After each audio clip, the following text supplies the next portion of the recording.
2019च्या पोटनिवडणुकीमध्ये कशामुळे पराभव झाला याचा अभ्यास करत उदयनराजे भोसले यांनी ज्या ठिकाणी मतदान विरोधात गेलं तिथे लक्ष केंद्रित केलंय।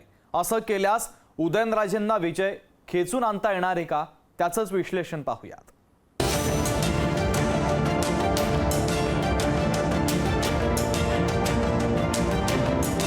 2019च्या पोटनिवडणुकीमध्ये झालेला पराभव उदयनराजेंच्या चांगलाच जिव्हारी लागला।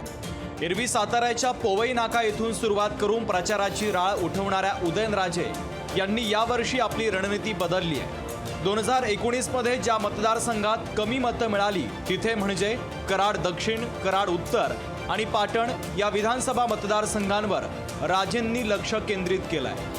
2019च्या निवडणुकीमध्ये याच भागातून श्रीनिवास पाटलांनी लीड घेऊन राजेंना दणका दिला होता।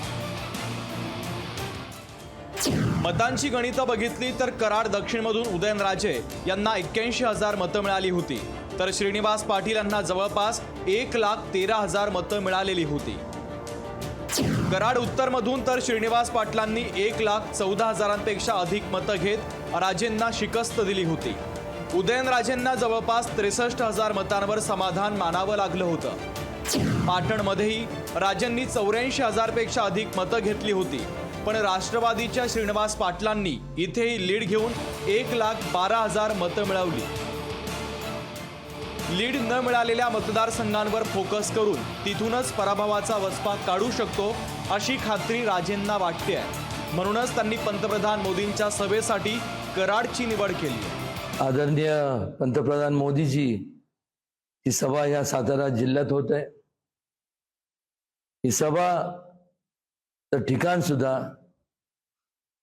कैलासवासी यशवंतराव चव्हाणांच्या कर्मभूमीत ही सभा होत आहे। उदयनराजे यांनी पायाला कितीही भिंगरी लावून मतदारसंघ पालथा घातला तरी साताऱ्यात त्यांच्या विरोधातीलच सुप्त लाट आहे, असा टोला महाविकास आघाडीचे उमेदवार शशिकांत शिंदे यांनी लगावला।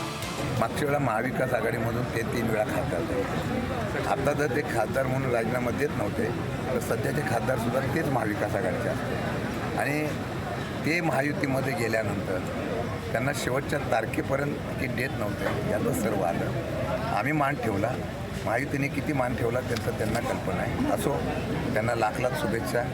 माझा त्यांच्याबद्दलचा काही वाद नाही। त्यांनी माझ्या किती आरोप करून द्या, मी त्यालासुद्धा उत्तर देणार नाही।